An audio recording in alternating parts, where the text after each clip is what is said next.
Godzilla's a cat.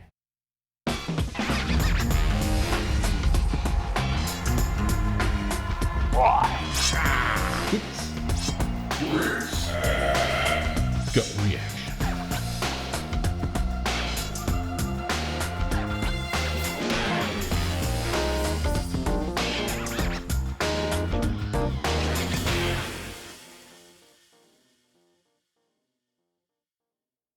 Aloha nerds and welcome back to the Salawag's Why It's Great Gut Reaction, where I watch things and react from the gut. A long time ago, in an Instagram far away, I reviewed the very first Godzilla, Gojira, and I believe I also talked about the American version, Godzilla King of the Monsters. And, that was fun. It was fun watching the first Godzilla a long time ago. And recently, I've been re-inspired to watch Godzilla. And I tried watching Godzilla versus Mechagodzilla first because I'm a big Power Rangers fan. I'm a fan of the American version growing up, and I've just been craving something new. I've rewatched Power Rangers. I love the '95 movie and watched the Turbo movie many times, but I've been craving the guys in suits monsters. And growing up, I loved the Godzilla 1998 movie, which I might also talk about today. We'll see. I really loved that movie growing up, and many people complained that it was too much like Steven Spielberg's Jurassic Park and Jurassic Park Lost World. And actually, for me, as a kid and as an adult, that is not a problem for me. And actually, I did rewatch the Godzilla 90. Oh, that's what it was. That's what got me watching Godzilla. I had rewatched the Godzilla 98 movie. It was on Hulu. At the time this actually comes out, who knows if it'll still be on Hulu. But they just came out with the 20th or 25th anniversary Steelbook Blu-ray. But for $60, come on, nobody likes that movie. Bring that price down. But I love that movie. And for me, I always wanted a proper Jurassic Park 3. I did not like Jurassic Park 3 at all. But even before Jurassic Park 3, I always felt like Godzilla 98 was the natural Jurassic Park 3. I always felt like this is where I feel, because I love the ending of the Lost World Jurassic Park where the T-Rex is tormenting the citizens of San Diego. And I always thought, wouldn't it be great to have dinosaurs in an urban environment? I mean, not great for the people, but as a movie, it would be a great time. Because these guys can really cause some destruction. But, I love the Lost World Jurassic Park. I love that movie, and I still don't have the problems that other people have with it. I'm like, this is the director of Indiana Jones, It's I think still a good movie. Maybe you don't like the characters or the character construction as much. Maybe it's not faithful to the book. I've heard that. But I always felt that Godzilla 98 was, to me, like if you were going to go bigger and better than the Lost World Jurassic Park, that's where you went. And just to talk about this particular movie, I still like it. I like that, and if we're talking about the original Godzilla, the first movie, and the American version, Godzilla 98 really is a direct translation of those movies. The original Gojira, it has the first 45 minutes where you're just seeing destruction of towns, and people can't figure out what happened. There are reports of some kind of giant animal, but they're inconclusive. It's unclear. There's no evidence or photographs or anything. And then in the second half, Godzilla finally hits a major town, and that's when people see, oh, whoa, this is a gigantic lizard, and he's got fire breath, and he's crushing things.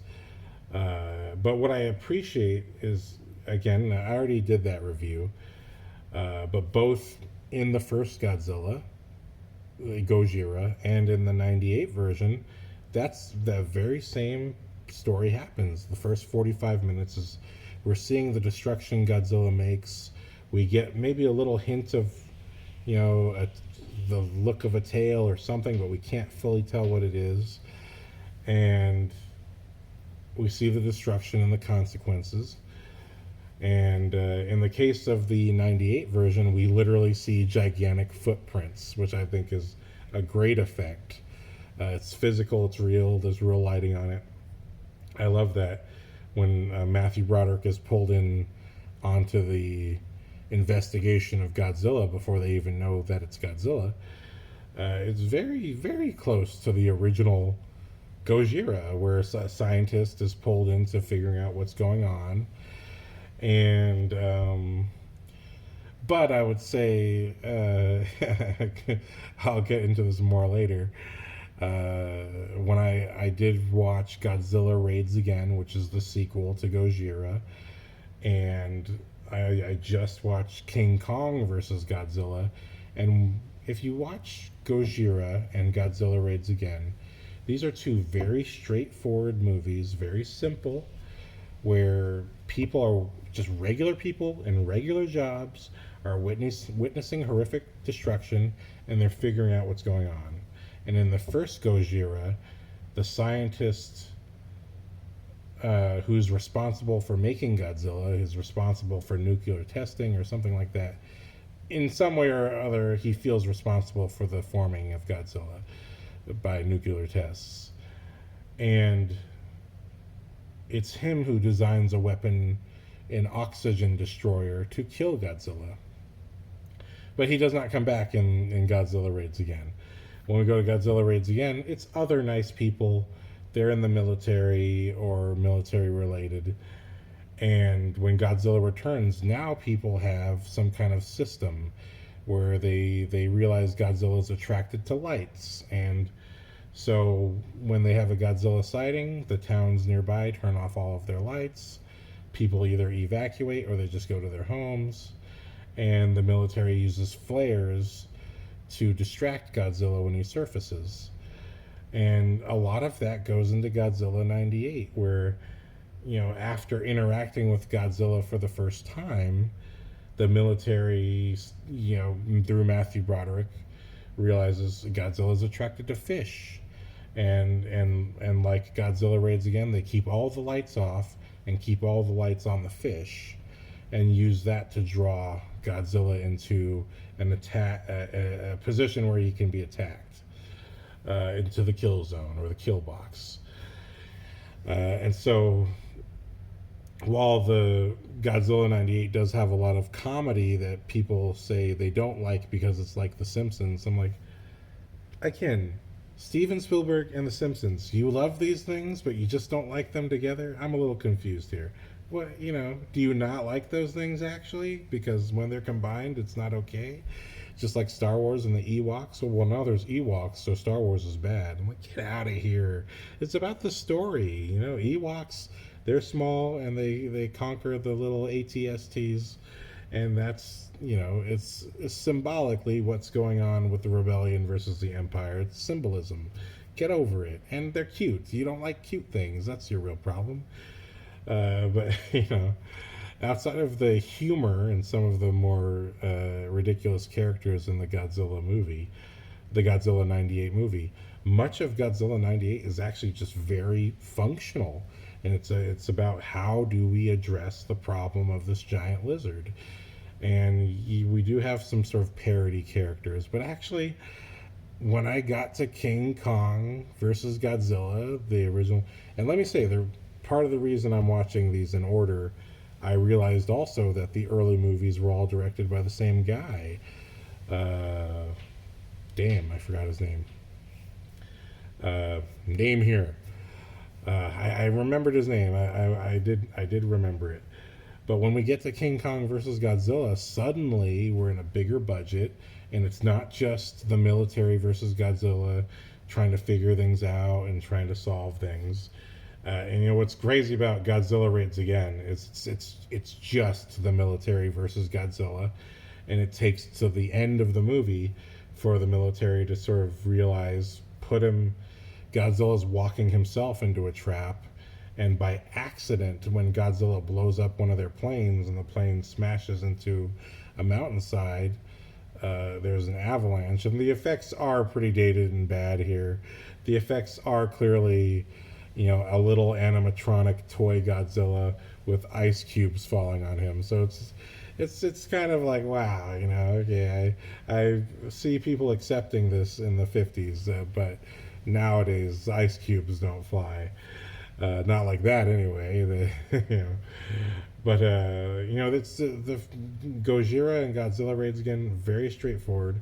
But when you get to King Kong versus Godzilla, it starts off with this very goofy Japanese version of Stan Lee. And he looks like J. Jonah Jameson, but as a Japanese version. And he's like, our newspaper is not selling enough, or our pharmaceutical company is not making enough money. We need some kind of great form of advertising. And they discover the King Kong Island, and it's basically the King Kong story, Japanese style. And then we see Japanese people in blackface, and I'm like, whoa, Japanese people painted brown, and they're kind of doing Hawaiian Samoan dances mixed in with Japanese dance moves, and I'm like, I want to be offended, but I'm just so happy that you're kind of doing the Hawaiian dance. I don't know. I can't. I'm kind of offended, but I'm kind of happy that you're doing it at the same time.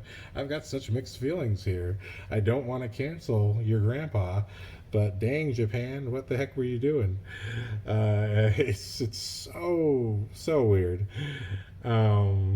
It's just so bizarre. But when we enter, this is technically the third movie, King Kong versus Godzilla. Obviously, King Kong already came out in America. But, it was just so bizarre and jarring to see that the first two movies were so serious, and this third movie was such a cartoon. And again, what led me to watching Godzilla 98 was that I was having a Power Rangers craving, but I didn't want to watch Power Rangers. And I was having a Godzilla craving, but I wasn't yet ready to watch 98 again. And so I started watching Godzilla versus Mechagodzilla, and it just had me laughing when randomly halfway through the movie, we have these, what seems to be two Godzillas, and then one of them, he gets attacked by Godzilla, and one of them gets hit by something that knocks off a piece of flesh, and you realize there's metal under there. And this scientist guy just comes to these magical leaps and conclusions of, you see, that's space steel. Obviously, this is a mechanical Godzilla run by aliens. And I was just like, what part of this movie established that aliens exist? I don't know what is going on here. And Godzilla even has a friend that's like a little tortoise porcupine thing. And I was like, Godzilla has a friend? I didn't know Godzilla had friend monsters. There was so much I didn't know. And I was so confused by trying to jump into this movie. I was like, okay, we need to dial this back again. So that's what led me to watching the old Godzillas. But, I had... in watching King Kong versus Godzilla, where you have these very cartoonish Japanese characters. Now they're not, again, like Godzilla 98. The movie doesn't focus on them more than it needs to. They're brought in for in the 98 movie. Amongst the cartoon characters is our Mayor Ebert and his mayoral aide Siskel and Ebert. Wow. And they're these like Simpsons versions of Roger Ebert and Gene Siskel. And King Kong versus Godzilla, very similar, very, very similar handling of its cartoonish character who just sort of appears to break the tension and make you go, ah ha ha. And so all these first three movies directed by okay, I googled it and I actually had it wrong. So Gojira and King Kong versus Godzilla were directed by the same guy, Ishirō Honda, and that's what I just, that was something that caught my eye. I felt like, okay, if they're directed by the same director, I've got to kind of know what was going on here. And actually, Godzilla Raids Again was directed by a different guy. But, you know, again, this is what caught my eye. Okay, same director, different, tonally different movie. Between Gojira, Godzilla Raids Again, and then King Kong versus Godzilla. As I was watching, you know, the second and third Godzilla movie from Japan, I couldn't help but noticing how much these movies had in common with Godzilla 98. And that's similar to how people say, you know, oh, Tobey Maguire's Spider-Man isn't really Spider-Man because he's not joking around and all that stuff. I think it's the same thing with the Godzilla movies. It's like, no, like, these people did their homework. The reason Tobey Maguire is not joking around is because, no, he's not that Spider-Man. He's the 60s Spider-Man who mildly had a sense of humor, but he wasn't known for having a crazy sense of humor. He really just had a great story, and he was mostly relatable because as Peter Parker, he had problems. And it was as Spider-Man that he felt free. But similar to sort of like, yeah, that's the original 60s version, right, of Spider-Man. Similar to that, Godzilla 98 is heavily influenced by Gojira, Godzilla Raids Again, and King Kong versus Godzilla, where you see the military has a very heavy presence and is very involved in fighting Godzilla. And each movie, they're trying different things to sort of get Godzilla. And again, by King Kong versus Godzilla, essentially that's where the humor comes in, and the humor does feel a bit out of place, especially after the first two Godzilla movies. But also, totally, like, I just understand, you know, Mechagodzilla versus Godzilla so much more, because I'm like, oh, you know, this is what opened the floodgates for the later Godzilla movies to be as goofy and silly as they were. And again, this is what my parents knew. My dad in particular, they grew up with that Godzilla, the Mothra, and the goofy little alien girls who can speak to Mothra, and the space gods and the Mecha Godzilla from space, and look how silly this all is, you know.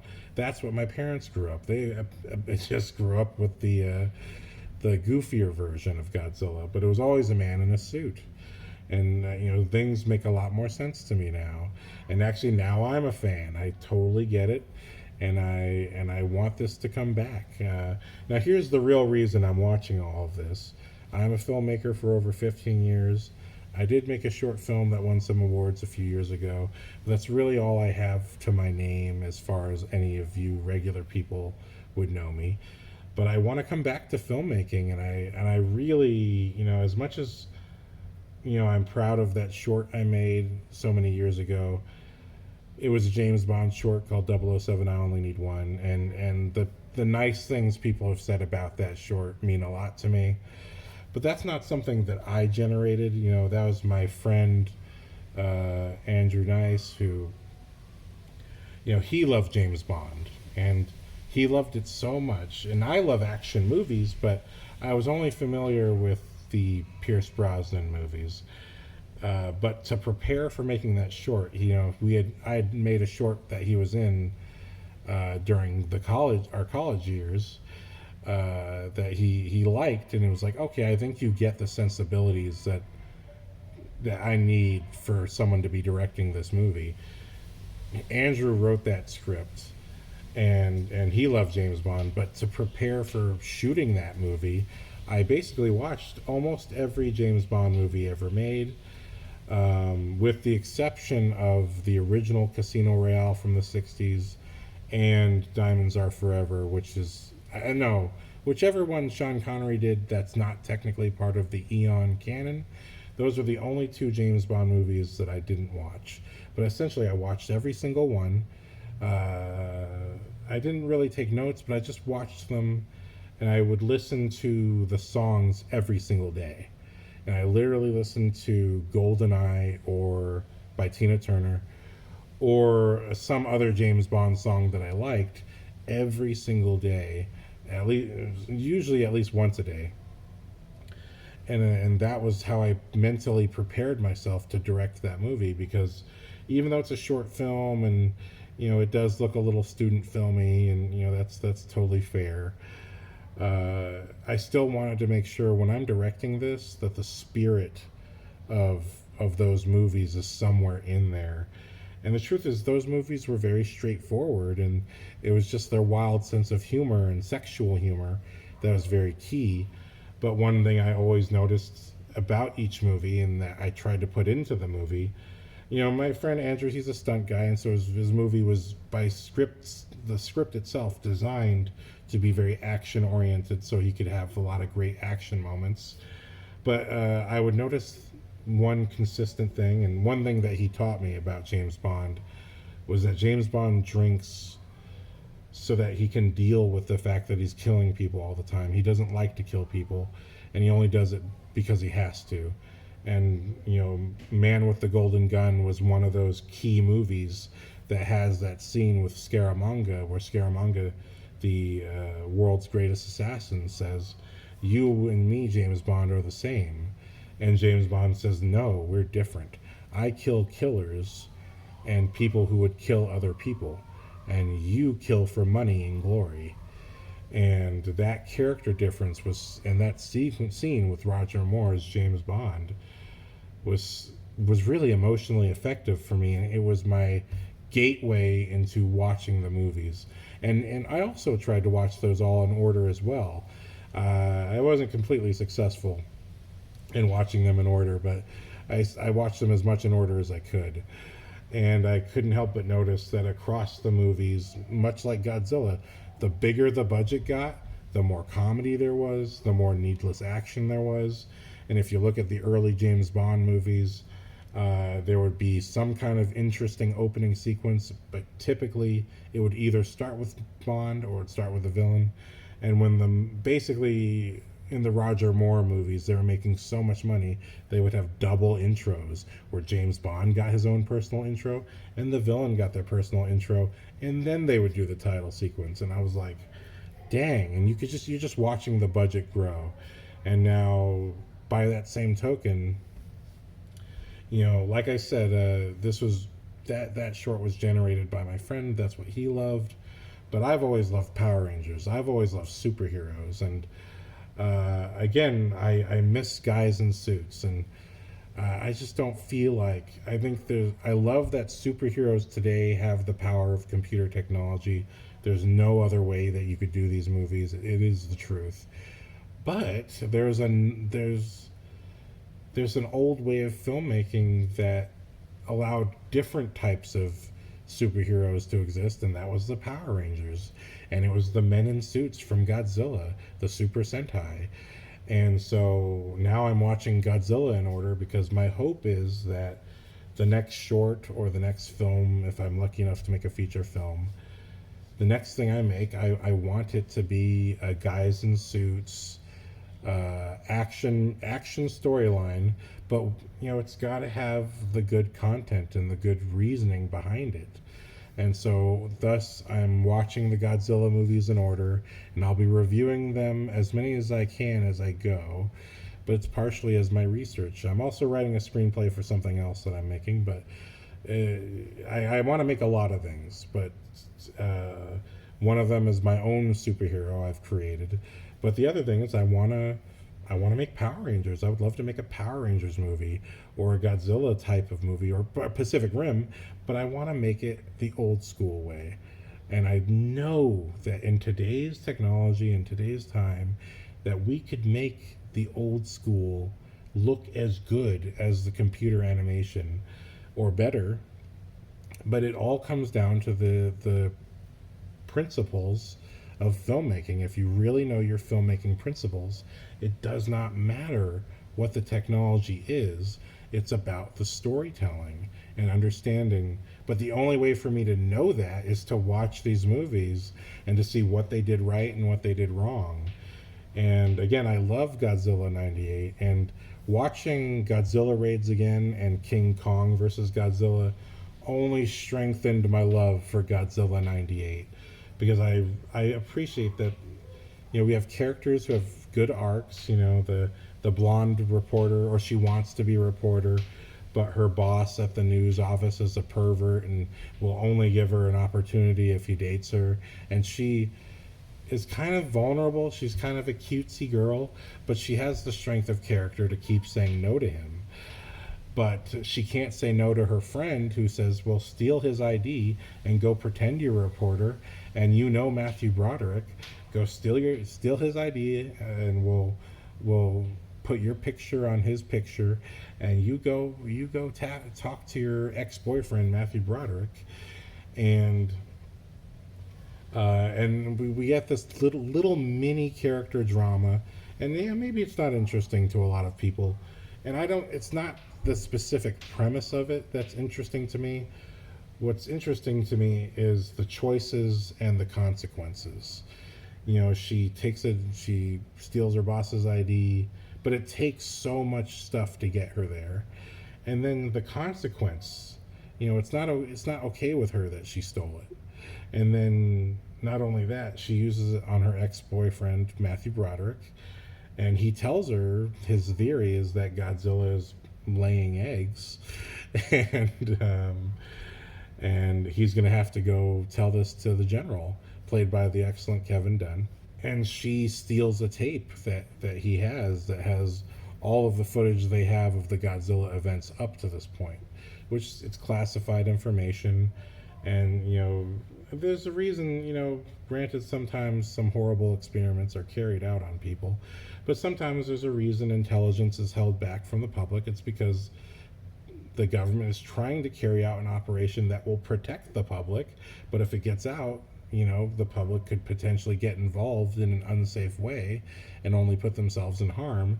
And that's exactly the case of Godzilla 98, which is, we need to keep this under a lid so no one extra gets involved and gets themselves hurt while we're trying to carry out our operations. It's the genuine reason that it's happening in this movie, and I know for sure that this is a real thing. Sometimes it's horrible experiments, and sometimes it's genuine. The problem being the regular pedestrian is you don't know which one it is.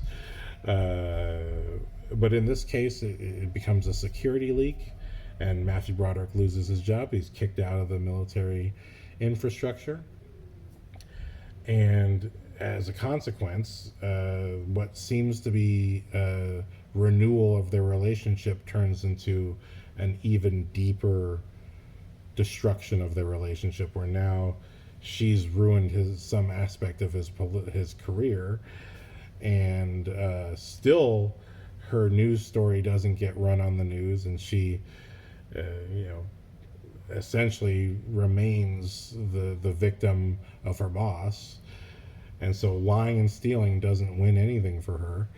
And this was my criticism of the Transformers Rise of the Beast, is that you had your Latin and black characters right from the jump willing to commit a crime, and there's no actual consequence. Now, forget going to jail and all that. For me, the consequence as the audience member is, look, Latin and black people already have you're going to have us live in a woke culture where we're supposed to say that, oh, don't look at them as criminals, but then right away you're going to make them criminals in a blockbuster movie. That's what I don't appreciate. But then on a storytelling level, you're offending me because that doesn't even play a part later into the movie, or at least the guy, maybe admits to his brother at the end, look, the reason I'm here is because I was committing a crime and I really feel bad about it, and that's not who I am. It's not who I want to be. There's the script, you can tell, is written by 6 different people, because nothing that happens from beginning to the end of the movie has anything to do with what happens from scene to scene in the movie. It's just these horrible, practically AI invented plug them in moments that just because it happened in another Transformers movie, it has to happen in this movie. It just has to happen slightly differently. That terrible sense of storytelling has got to end. And I don't care who is behind it. You know, when we make these movies, we really have to have good scripts. They have to have character arcs. And, you know, to me, screw it. You know, yeah, he was trying to break into a Transformer, so technically he hasn't committed a crime on Earth, but he definitely committed a crime for Cybertron. You know what I mean? So, but again, the personal story is what I'm interested in. So at least in Godzilla 98, you know, the blonde reporter, oh, I don't know your name. I might put your name here. I think she's a good actress. She has her choices have consequences to her.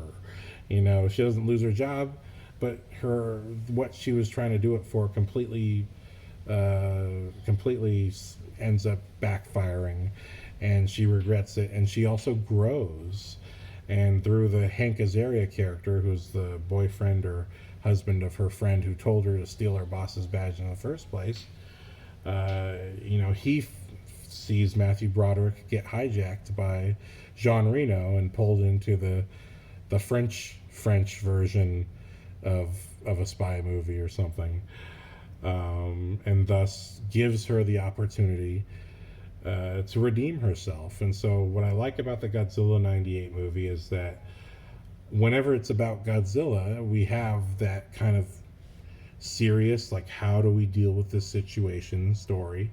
And although we have these cartoon characters literally from The Simpsons, they have their own story as well, but it's a story arc that's big enough to fit that portion of the movie, and it does build to the finale. I love the Godzilla 98 movie for being basically everything I wanted from a follow-up to The Lost World Jurassic Park. A dinosaur in the city. And in addition, I like that we have this beautiful little character arc with, you know, Ferris Bueller. To me, it's you know, Ferris Bueller as an adult dealing with adulthood, right? I love that we have this arc of, you know, Ferris Bueller trying to be a good guy and his ex-girlfriend screws things up, but then he gets the opportunity to be a hero, to actually have a hand in the saving of the world, which is on his scale level. Okay, well, you're not going to be the guy who shoots the missile that kills Godzilla, but you are going to be the guy who finds all the Godzilla babies, and like James Bond in Goldfinger, you're going to be the one that calls in the military to tell them exactly where to hit. It's all scaled to the believability of their skill sets. No one is doing something that is beyond their skill set. And even the reporter girlfriend or ex-girlfriend, her knowledge of her skill set leads them to finding where the news area is, and you got the camera guy there, and so they're able to figure out a way to get the word out. I just thought, this is clever. This is well done. This is, you know, if it's a personal taste thing. If you don't like the cartoon characters, or if you don't like The Simpsons, or if you don't like The Simpsons being mixed with Godzilla, that's a personal taste thing. But at least in terms of story construction, Godzilla 98, everything it had in it made sense within itself. The reporters become the way that the scientist can get his word out to the military, and it's the military that carries out the actual action of defeating Godzilla. And now we do get a great end sequence with the chase scene in the taxi cab, where it really doesn't make sense why fast Godzilla can't catch up with him. But at least, you know, they do some clever driving. I'm like, okay, Godzilla falls over a couple times. Okay, that's fine. And so he does literally get to play a hand in the defeat of Godzilla. But again, it's through clever thought. Where's the nearest suspension bridge?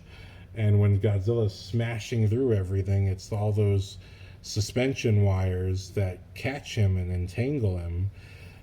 And Godzilla is at a relatable scale, Actually, the Godzilla 98 is closer to scale to the original Gojira. Basically the Godzilla that people were familiar with, that Godzilla was now famous from, much like Spider-Man, he's known for being gigantic, basically as tall as a skyscraper, and duking it out with monsters that are even bigger. And a lot of people's complaints were, this isn't the Godzilla I know. He doesn't look like him. He doesn't, move like him. He's not a guy in a suit. And but to me, it's, I appreciate the realistic take, because at least the original Godzilla did exist. And now that I've watched Godzilla, Gojira, Godzilla Raids Again, and now King Kong versus Godzilla, I really see the 98 version is incredibly faithful to those first three movies. And in a weird way, you could see it like this is potentially, them trying to begin something. The American version, which is, and the American version, which is made by a European guy, by the way, the director of Independence Day and Godzilla 98 and The Day After Tomorrow, all these movies, he's from Europe. He's not even an American-born person. So it's his point of view that's making all of this happen. His perspective on America is this famous American movies, right? It's very much the same as Paul Verhoeven with RoboCop. This crazy guy from Europe is making American movies, but he's got a completely different sensibility from regular Americans. Otherwise, he would have made it even a natural-born American would have totally made the movie different. Whereas this is a crazy European guy's point of view. But now, because it's an American-released movie, it's the baggage of, oh, it's America thinking things. It's like, no, it's actually a crazy European guy, but it is American-funded. But the take of having Godzilla be based off of a very specific type of lizard, it's all, it's like, well, what kind of lizard would even have the type of look of Godzilla anyway?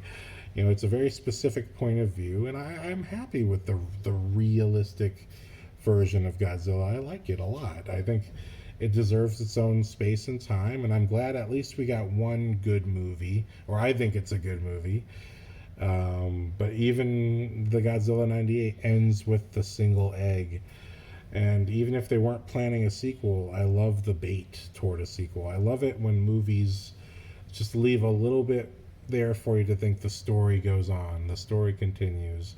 Our characters, even though the movie's ending, are going to have another adventure. And then there's the excellent, I thought it was pretty good at the time, the Godzilla cartoon series based on the 98 movie, which continued it and had the baby Godzilla think that Matthew Broderick's character was his dad. And it leads into Godzilla becoming the hero of New York, defending New York City from other monsters that show up. Which is, again, it's now that, if you look at the 98 cartoon series, that is the American version of Godzilla. It was made by Americans, American-born Americans with that specific point of view. And it was also kind of faithful, again, in the American perspective toward the Japanese version of Godzilla. But all that being said, it's a hodgepodge where each movie makes me love the other movie. Where because I have the knowledge of Godzilla 98, when I'm watching Godzilla Raids Again, I'm like, oh, this is where the fish thing comes from. This is, instead of lights attracting Godzilla, it's fish.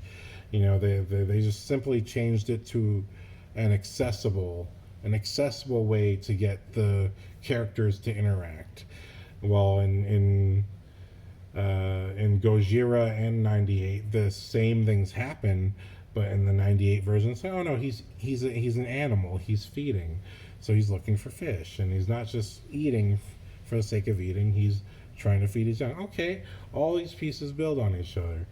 But if you watch, Gojira, he really is just a strange god animal.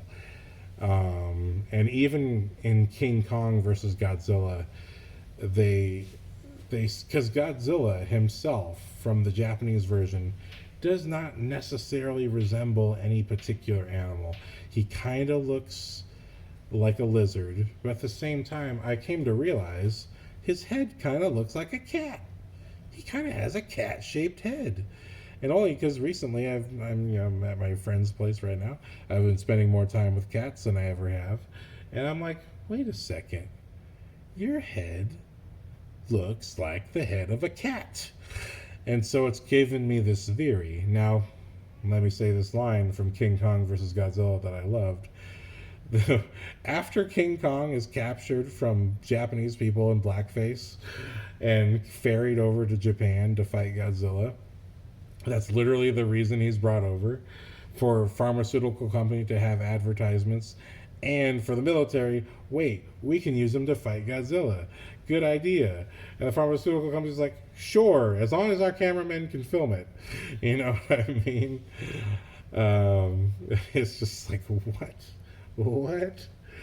I think King Kong versus Godzilla makes less sense than Godzilla 98. Okay, sure. Yeah, this is why the story is happening. I totally follow. You know, at least Godzilla 98 could potentially fight with Peter Jackson's King Kong. Scale-wise, they're much closer to each other. I don't like the practical joke 2014 Godzilla that's literally the size of Mount Everest. You know, I'm just like, you can't fight that thing. You can't have drama against that thing. It's just ridiculous. It's just ridiculous, man. It's got the complete opposite problem of the 98. This is my problem with the filmmaking today, is that it so overcompensates. I feel like today's generation of adults are so insecure with themselves that they just can do nothing but overcompensate and not just meet themselves in the middle with who they are. There's just such gravitational insecurity with people. I don't know what's going on with this generation. That's my problem with the 24. I just don't like the 2014 Godzilla. I don't like the legendary Godzilla in any shape or form. I don't like any of the movies they've produced. I think each one of them is worse than the last. Godzilla versus Kong being the actual worst of them all. But you know what? I'm watching all these movies in order, so who knows? Maybe by the time I'm done watching the Japanese Godzillas and I circle all the way back to 2014, I'll be like, oh, actually, it's pretty good. We'll find out. But anyway, bringing it back to King Kong versus Godzilla. You know, again, and there's not really much to say about Godzilla Raids Again because it's just Gojira again, except now the military is ready.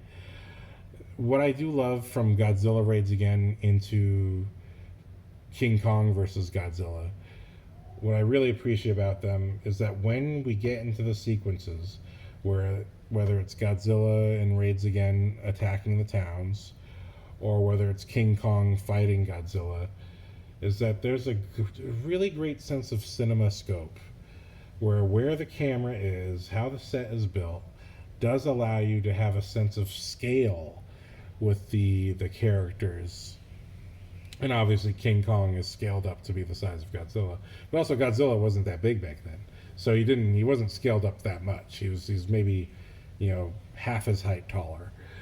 But what I love is when you're watching the sequences and where the camera is, it's got such a great sense of scale and scope. And you look at the miniature trees and the miniature buildings and the miniature houses. While there are times where it's so obviously a miniature, there's other shots where they just pick just the right angle, and it really does look like a small town that's being demolished by these characters. And it's so incredibly well done.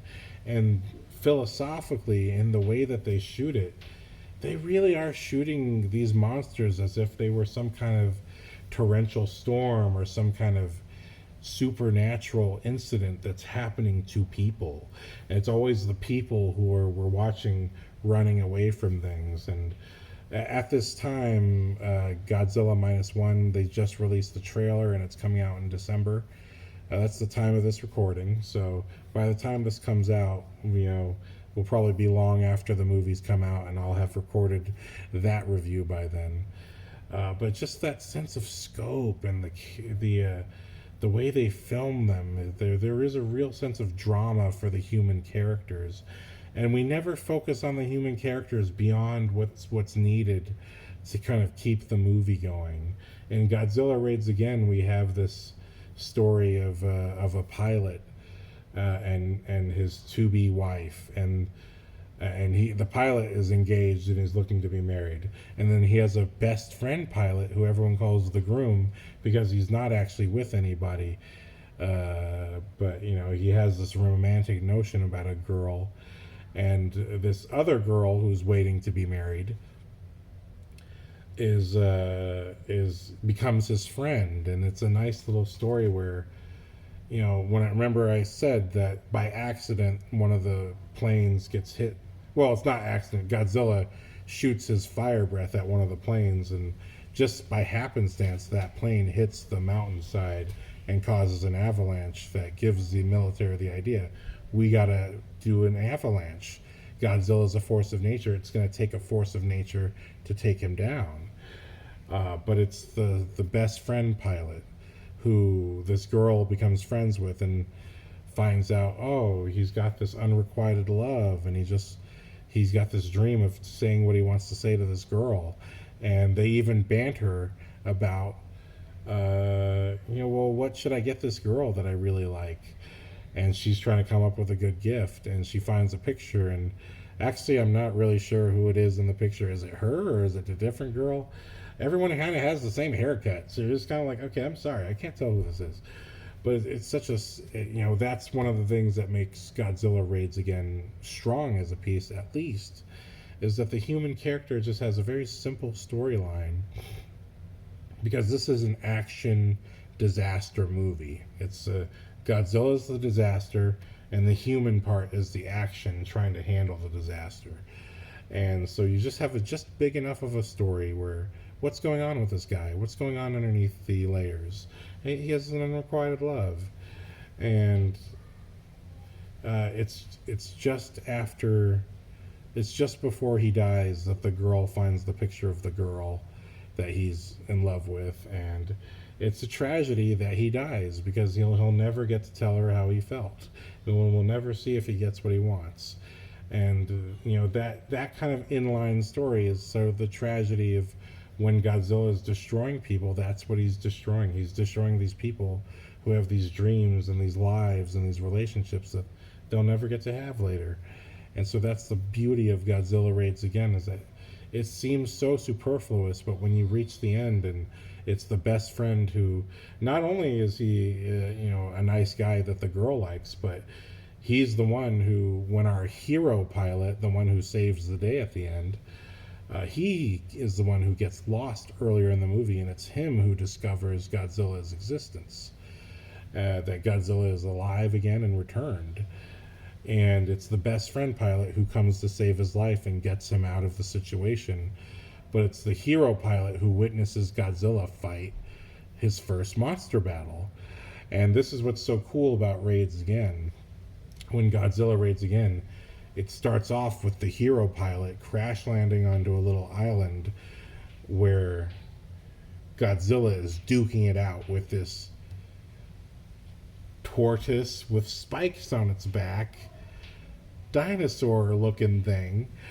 And it's actually a really great battle. And like I said, the sense of scope, where the camera's put, it really looks like two giant creatures duking it out with each other, where in reality it's a couple dudes in suits with some composited rocks in front of them and a kind of believable background that's kind of looks, islandish, mountainish-ish.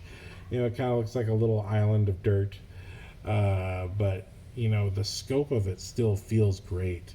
And when you get this perspective shots of the little human man looking up, and you see just between the cracks of the Godzilla and the monster duking it out, it's such a great moment. And again, you can kind of see the effect, but it still looks cool. It still has a great sense of the scope of how big they are.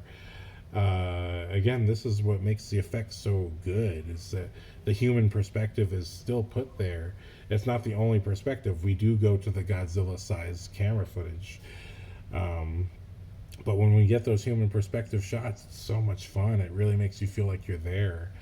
But again, the best friend pilot is the one who comes to our hero's rescue.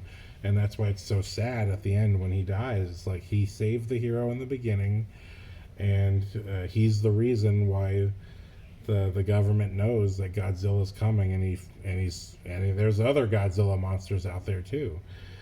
But when we get to King Kong versus Godzilla, those nice, sweet, personal stories are not present, and we have this comic book cartoon Japanese version of Stan Lee shouting at people, and there is kind of sort of a main photographer and his best buddy, and his best buddy's dating his sister. There is that. There are relationships, but they're not relationships that are really challenged or anything. It's just very, very feel good, and everyone survives at the end. But there's, I was going to say this earlier, there's a great line in King Kong versus Godzilla where over the radio the government tries to define the difference between King Kong and Godzilla, where they say, now just so everyone remembers, Godzilla is his own creature. He's like a god. But King Kong is just a regular animal. I just thought that is the most ridiculous thing I've ever heard. It's like, in this movie of effects and men in suits, oh, King Kong is a real animal and Godzilla is just some aberration that nobody understands. Of like, wow, okay. So it's really funny, again, going back to 98, where the movie says, no, Godzilla's a real animal, but he was mutated by the nuclear radiation. But to that reason, okay, here's what I'm saying. Godzilla's a cat, right? That's, because I noticed hanging out with these cats, okay? Look at their heads. Look at their head shape. That's exactly the head shape of Godzilla. And so it's occurred to me that Godzilla was not a lizard when he was normal sized. Godzilla was a cat. And you know how cats do this thing where they hunch their backs up and all their hairs stand up? That's what happened. Nuclear blast happened. Cat went, oh my god, oh my god. And the cat was just super fried, super cooked, and all of his hair that was standing up was just super burned together to form those little spikies on his back, and he just has super cat breath. Cats can be pretty smelly too. Super cat breath. Godzilla is a super cat, or a god cat, because you look at that head. That is a cat head, not a lion head. It's a house cat head. And I swear, the cat that I'm friends with right now, little Trixie, her head looks like Godzilla's head. That's what I'm telling you. Godzilla's a cat. Nuclear fried cat. That's what Godzilla is. And I'm thinking of doing an animation in my head or some kind of sketch or something. Hopefully I do that, and that's what you're seeing right now, is a little animated cat getting nuclear blasted and turned into Godzilla. Because that head is a freaking cat head. That's what I gotta say. That's what it is. Godzilla's a cat. You're welcome. You're welcome, Japan. It wasn't lizards. It was a cat. Beware of cats. Godzilla is a cat, and I've said it here, and that's what I gotta say. Anyway, King Kong versus Godzilla is a ridiculous movie, and I feel like if you watch Gojira, Godzilla Raids Again, and King Kong versus Godzilla, and you watch Godzilla 98 again, Godzilla 98 is not going to be that weird to you. It's actually going to make a lot of sense. So, yeah, that's what I got to say about that. All three movies are great. If you're looking to get your Godzilla fill in, you got to watch the original the first three movies made. There is Godzilla King of the Monsters. That's the American version. There's also an American version of King Kong versus Godzilla. I could not get through it, but it did have a superior export to the King Kong versus Godzilla Japanese version on YouTube. That's how I watched it. It was YouTube. I could not find King Kong versus Godzilla on Amazon or anything. I don't know why that's tied up. Probably has something to do with Universal. But King Kong versus Godzilla was a good movie. They had some wild gags, man. There's a sequence where King Kong gets knocked out by music. He hears music and goes to sleep. And they use little wires and gigantic balloons to float King Kong toward the location where they want him to fight Godzilla. And I'm like, you mean even Up is inspired by King Kong versus Godzilla? What wasn't taken from this movie? This is Up. This is the same thing. It's like the house carried by the little baby balloons, where here's King Kong carried away by these balloons that are around the size of a hot air balloon, but it's just a bunch of them. And then beautifully, one of the worst effects in this movie is when the military gets King Kong to his intended location and they drop him. They literally just have a shot of regular sized yellow balloons floating into the sky. And I'm just like, wow. You don't need those later, huh? You're just going to let them float away into the distance. But King Kong versus Godzilla does have, its own strengths are the final battle. Because Godzilla and King Kong have a couple little skirmishes in the movie, but the best sequences are Godzilla by himself. Or they do a brief King Kong run around town, and he steals a woman from a building, or actually it's from a bus, and those effects are pretty good. It ends up being the woman who's the sister / girlfriend of the two characters, the two best friends. She's the sister to one of them, girlfriend of the other. So they get a little personal connection, emotional connection going on, and the guys do have to go and rescue the sister. But beyond that, not a lot of character going on in this movie. It's mostly caricatures. It's mostly our Stanley, our Japanese version of Stanley and his video crew trying to make a commercial for some berries they found on Skull Island, but they call it Faroe Island, so maybe they couldn't say skull culturally. But also it seems that, especially if you look at Power Rangers, the Japanese culture has some kind of love and respect for Egyptian culture. So there's something going on there with that. Just not something I know about, because I'm from America. I don't know. But either way, so King Kong versus Godzilla, overall pretty fun movie. But yeah, good God, those balloons. But the final battle, I guess I went back and watched it, the American cut, which again, this was a restored version, and it's cut a little bit tighter, and it also, but its restoration was really good. And watching those effects in the restored HD, beautiful. Because that's how I watched Gojira and Godzilla Raids Again. But those movies are so old, you can't help but just see what it is. But by the time they get to King Kong versus Godzilla, those effects, they really are getting to where, obviously, like when Mothra and Ghidorah and all that stuff, obviously, that's where my parents come in and they're watching all that stuff, the fun stuff.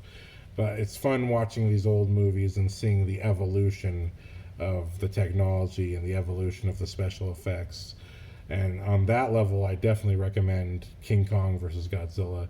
Also, just a much better movie than Godzilla versus Kong. Just much better movie.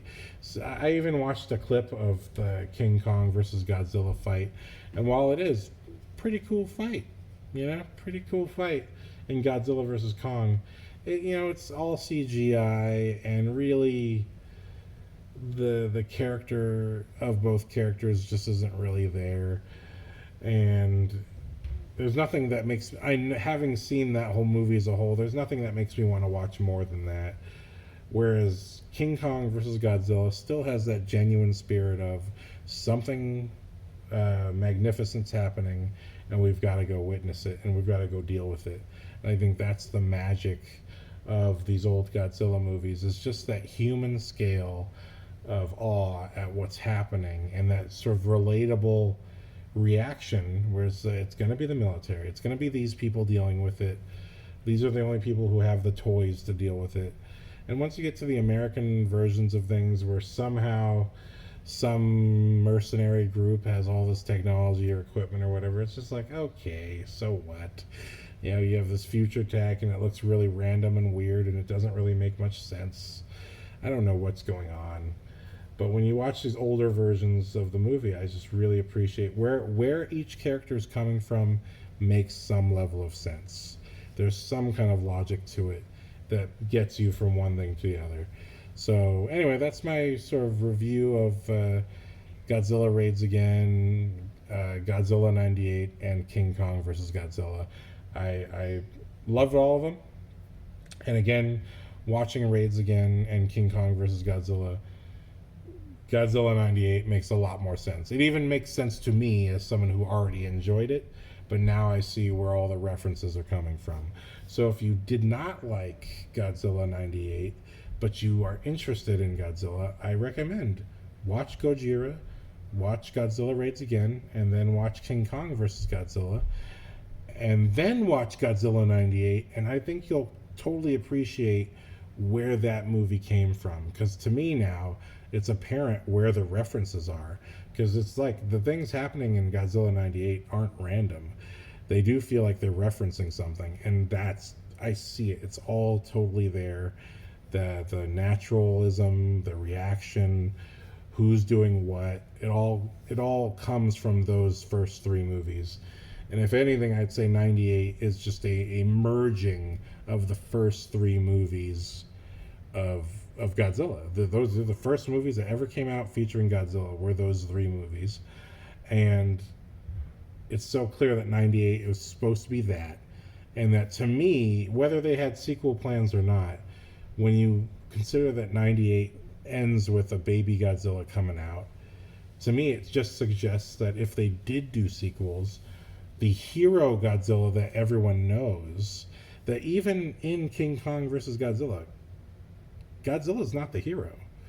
Godzilla's a hero later. Once we get to King Kong, once we get to Mechagodzilla versus Godzilla, in that one, Mechagodzilla is just wrecking stuff and tarnishing the name of Godzilla or whatever, and Godzilla is the hero. And that's where Godzilla himself becomes the hero of Japan. Because that's how my parents knew Godzilla. Godzilla was defending Japan against worse monsters. He himself was a force of nature, but he was defending Japan against worse monsters. And sort of that's a different era of Godzilla that I'm not at yet. But we'll see what's up next whenever I get to Mothra versus Godzilla. And so I guess I'm entering a period of reviewing Godzilla movies, baby, with some other ones interspersed in between. So welcome to my official Godzilla movies review, or Godzilla reviews. I'm trying not to say in review, that's what Kinda Funny does. But welcome to my Godzilla series of reviews, and that's my first three for the day. So thank you for watching. More goofy stuff to come. Aloha.